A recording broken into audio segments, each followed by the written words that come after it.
You want 2024 to be the year you write your mystery novel, and I want that for you too. So this video is going to be full of my best advice for starting yourself down that path. But it's also going to talk about why I write mysteries and where the magic in this genre really comes from. This video is part of a collab I was invited to by Nicole Wilbert. I'm going to be answering 5 questions that Nicole posed to me. Well, what are mysteries all about? Why do we write them? At their most basic level, mysteries are about a crime, and yeah, it's usually going to be a murder. Mysteries ask the question, whodunit? But here's the thing. Under that question, lurking beneath it is another question, one that's intimately connected to the human experience, and that's why done it? What desperate passions move us to commit the worst crimes? Why do we do bad things? And finally, mysteries ask the question, what are we going to do about it?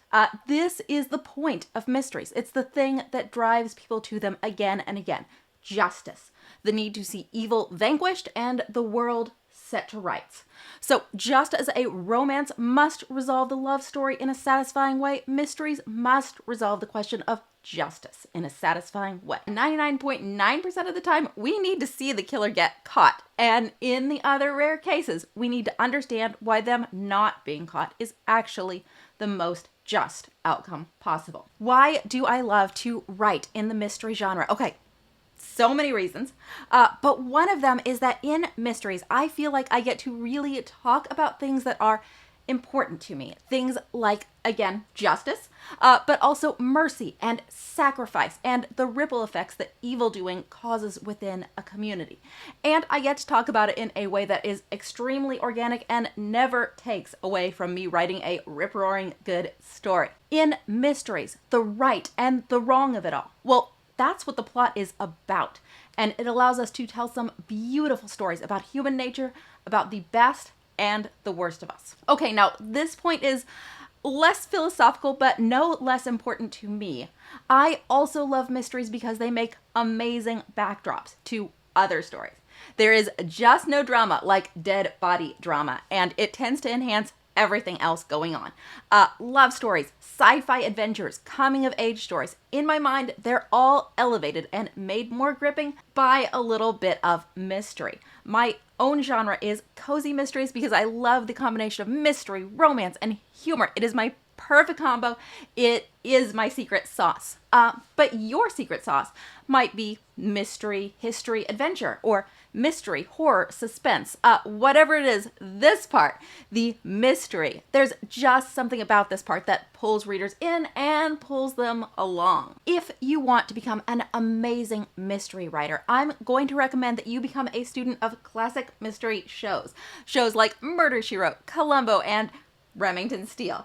Yes, it's important definitely to read in your genre, but really, if you want to level up your understanding of the mystery genre in a hurry, fire up your favorite streaming service, crack open a Fanta, and binge like it's your job. You're going to get a lot of plots into your head quickly, and you're going to start making connections between them, and you're going to start seeing the mechanics of how they work, how they reliably deliver that oh so delightful surprise at the end, how the writers package information inside a clue that only comes out at just the right moment, and the various tactics they use for hiding the villain right in plain sight. Once you start making those connections, you'll be so much better equipped to design your own plots. Of course, if you want to cut to the chase, well, this channel is the place to do it. These are the plots I break down in detail, and there's nothing I like better than showing you exactly how they work. Here's the biggest mistake I made when I started out.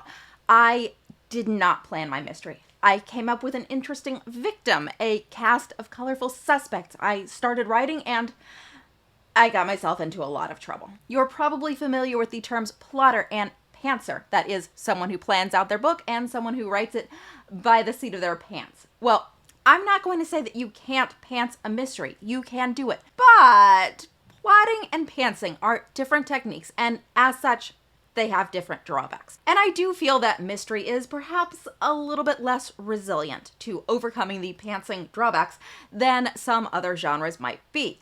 We have a lot of moving parts in mystery because you're not just trying to tell a captivating story, you're trying to create an intricate puzzle, which once assembled for the reader makes perfect sense. And it can be hard to do that if you don't yourself have a full picture of what that puzzle will look like once assembled. My big advice, my best advice, okay, is to take notes on every mystery you read and watch. I do this. I have a Google Doc I call the Big Murder Spreadsheet, where I keep track of questions like what the motive was, what clues were dropped, and what twist was used to deliver that final surprise. I do this with every mystery I watch, and maybe this sounds a little clinical. Maybe this sounds a little less like a fun night of binging and a little more like homework, and yeah, it can feel that way.